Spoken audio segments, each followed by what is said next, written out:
me on my way now. You just give me a...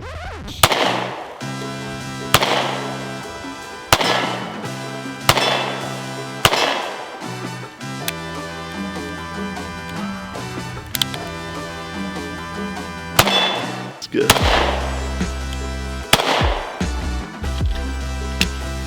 This one's gonna be even worse.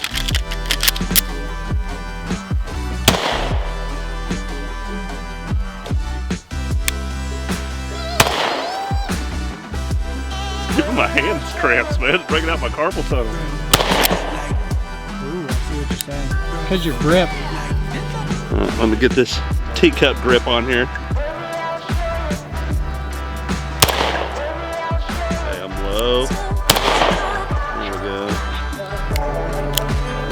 Okay. Kevin, you anticipating the shot? Well, I don't Put know. the safety on? Yes, I did.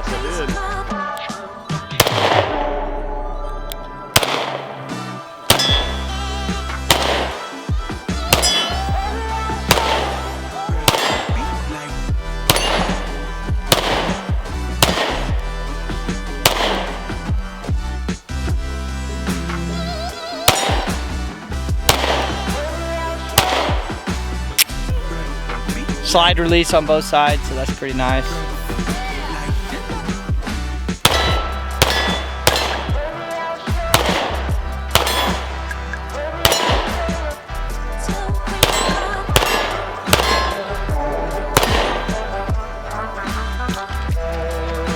It looks like the mag release can be switched.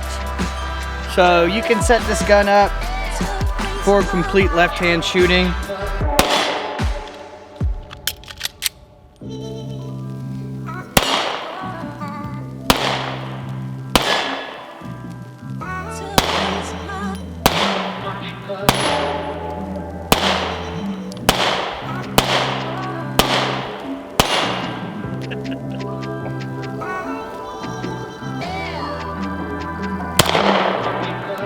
Dead center.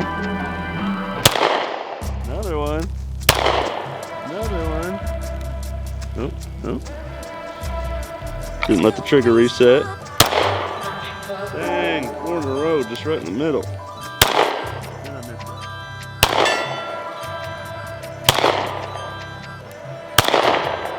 Come on, Josh.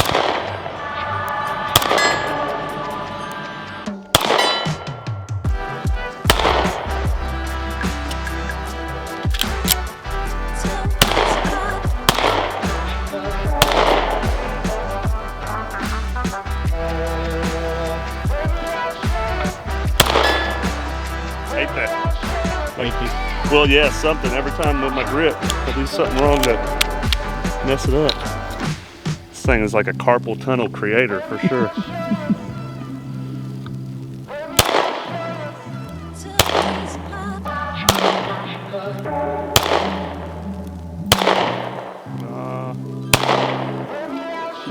All over him.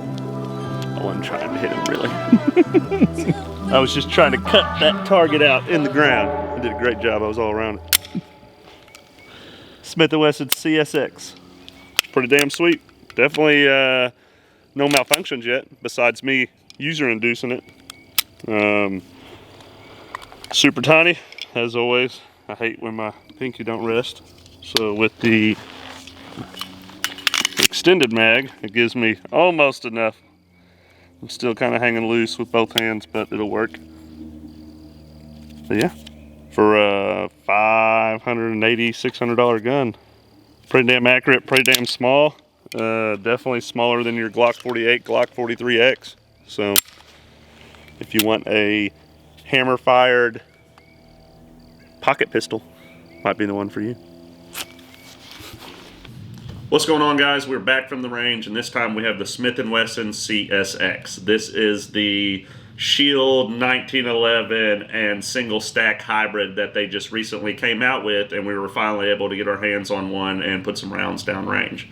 I think in about 350 rounds, we didn't have any malfunctions with this gun. The only malfunctions we did have were user-induced by me. This gun is so small that I had a tendency to activate the switches down the left-hand side of the slide just by the way my grip was on the firearm itself. So there's a few times where I accidentally flipped up the safety. There's a couple times where I would activate the slide stop, and then my worst habit was just having my thumbs resting on the slide so much pressure that it was actually preventing the slide from going all the way back into battery to be able to fire the next shot. So a lot of times I would boom, boom, realize that something's not working, realize that I need to fix it. By the time I would look at the gun, the slide would go back into battery because I've let go of my support hand, and then I was ready to shoot.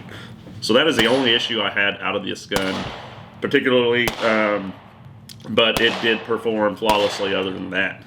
With several hundred rounds through this gun, we are, looking at a decent contender for a micro compact type of carry. I think the feel is great. It looks almost identical to a Shield to me with just a little bit of tweaks. It's like a Shield and a 1911 had a baby here, but the hammer, got an actual exposed hammer here, and it's got the ambidextrous safety here on the back. Goes back to the 3-dot system that you normally see from a Smith & Wesson pistol, but that's something that's very easily able to be swapped out.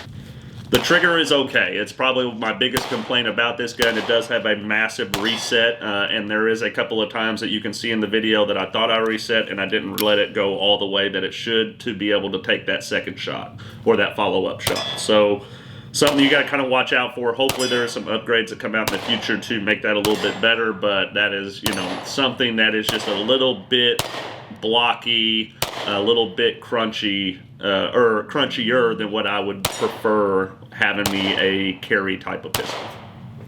But that's it on this one, guys. I think this is a great performer, especially for the price. Smith & Wesson has, came out with a very unique firearm, and I see why it has all the rant and rave right now. It is a full metal body, so it does have quite a bit of weight to it, and it seems to control the recoil a little bit better by being a solid metal frame that it's built on.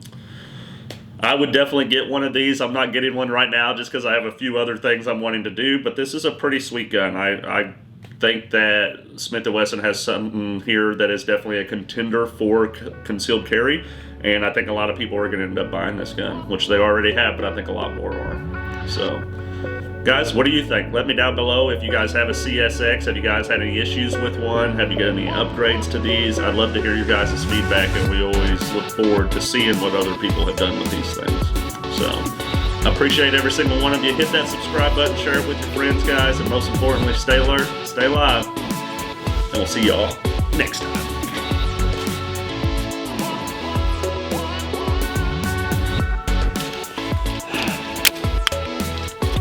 So no malfunctions unless you got big hands.